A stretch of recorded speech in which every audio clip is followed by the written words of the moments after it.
በርካታ የቅድመ ዝግጅት ስራዎች የተሰሩበት 20ኛው የብሔር ብሔረሰቦች ቀን በስኬት መጠናቀቁ ይታወቃል። ይህን አስመልክቶ የፌዴሬሽን ምክር ቤት ለተለያዩ ተቋማት እውቅና ሰጥቷል። በማዕከላዊ ኢትዮጵያ ክልል የተከበረው የብሔር ብሔረሰቦች ቀን ክልሉ በወሰደው ቆራጥ አመራር ከወትሮ በተለየ መልኩ ስለመከበሩም የፌዴሬሽን ምክር ቤት ዋና አፈ ጉባኤ አገኘሁ ተሻገር በዕለቱ ገልጸዋል። ከለውጡ በኋላ የተከበሩ በዓላትም ህብረ ብሔራዊ አንድነት በተግባር የተገለጠባቸው እንደነበሩ አውስተዋል። የማዕከላዊ ኢትዮጵያ ክልልም የወሰደው ቁርጠኝነት ከፍ ያለ እንደነበር አፈ ጉባኤው አመላክተዋል። በዘንድሮ ማዕከላዊ ኢትዮጵያ የገጠር ኮሪደር የሚሰራበት፣ የከተማ የኮሪደር ልማት የሚሰራበት፣ በከተማ ውስጥ አዲስ የክልል ከተማ ከመሆኑ ጋር ተያይዞ ትልልቅ ስራዎች የሚሰሩበትና በዓሉን ለማክበር ሲባል በጣም በርካታ መሰረተ ልማቶች የተዘረጉበት ክልል ነው። ይሄ በራሱ ትልቅ ትርጉም ይሰጠው ነበር። እንደምታስታውሱት በበዓሉ የተሳተፋችሁ በአካል በዓሉን በቴሌቪዥን የተመለከታችሁ እንዳያችሁት በጣም ከለርፉል ነበር።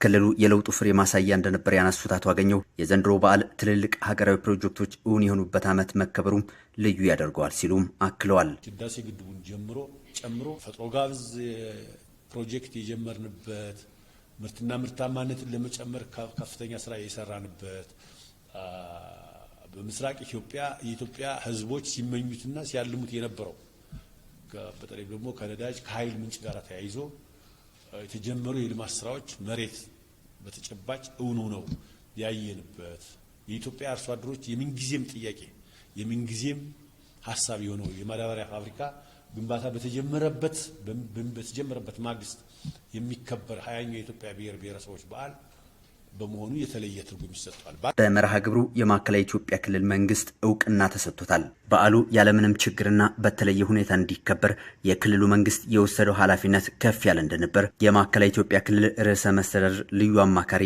ዶክተር ንጉሴ አስረስ አመላክተዋል። ክቡር ርዕሰ መስተዳድራችን በቁርጠኝነት የመሩት የእሳቸው አመራሮችም በስራቸው ያሉ ካቢኖቻቸው በየደረጃ ያሉ አስተባባሪ ኮሚቴም እያንዳንዱ አብይ ኮሚቴ ይዞ በተቀመጠው አቅጣጫና እቅድ መሰረት ከፍተኛ ክትትልና ግምገማ በማድረግ የተመራ ተግባር ስለሆነ ለስኬቱ ትልቅ አስተዋጽኦ አበርክቷል። ስለዚህ ሌሰን ተወስዶበታል። ዛሬ እንደሰማችሁ ትልቅ ትምህርት ነው። ምን ተወሰደ ከተባለ ብቁ እቅድ ማዘጋጀት አንዱ ሌሰን ተወስዷል። ጥራት ያለውና ብቃት ያለው እቅድ። የማዕከላዊ ኢትዮጵያ ክልል ህዝብ ተወካዮች ምክር ቤትም በዕለቱ እውቅና ተሰጥቶታል። የክልሉ ህዝብ ተወካዮች ምክር ቤት ዋና አፈ ጉባኤ ወይዘሮ ፋጤ ሶርሞሎ ለበዓሉ ስኬት የቅድመ ዝግጅት ስራዎች በጊዜ መጀመራቸው ትልቅ ሚና ተወጥተዋልም ሲሉ አንስተዋል። ለበዓሉ የሚሆኑ የመሰረተ ልማት ዝርጋታዎችን ማከናወን ላይ የተሰራው ስራ ተሞክሮ የሚወሰድበት ስራ መሆኑንም አመላክተዋል። ለዚህ ባህል ታሳቢ ተደርጎ በክልላችን ብዙ ስራዎች የተሰሩበት ሁኔታ ነው ያለው። ስፔሻሊ ከመሰረተ ልማት ጋር ተያይዞ የኮሪደር ልማት ማከናወን የቻልንበት፣ በዓሉ ታዳሚው መጥቶ የሚሳተፍበት ስቴዲየም አዲስ መገንባት የቻልንበት፣ አዲስ ብሎ መውሰድ ይቻላል። እንደዚሁም አዳራሽ፣ የቢሮ ህንጻ ግንባታ፣ ሌሎች ተያያዥ ስራዎች፣ ሆቴሎችን ለዚህ በዓል ተብሎ ማድረስ የተቻለበት ሁኔታ ነው ያለውና በዓሉ ህብረ ብሔራዊ አንድነት የበለጠ ከፍ ብሎ የታየበት እንደነበር የብሔረሰቦች ምክር ቤት ዋና አፈ ጉባኤ አቶ አቡቱ አኒቶ ገልጸዋል።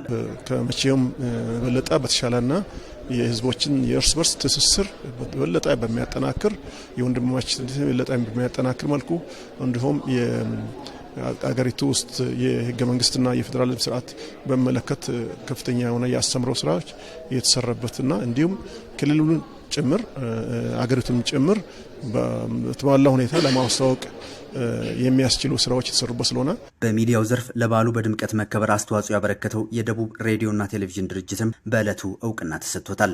የተቋሙ ዋና ስራ አስፈጻሚ አቶ ዘላለም ገነሞ በዓሉ የተሳካ እንዲሆን በተለያዩ የሚዲያ አማራጮች ዘገባዎች ሲሰሩ መቆየታቸውን ጠቁመዋል። የደቡብ ሬዲዮና ቴሌቪዥን ድርጅት በዓሉ እንደ ክልል እና እንደ ሀገር አቅጣጫ ተቀምጦ ከተጀመረበት ጊዜ ጀምሮ ልዩ እቅድ በማዘጋጀት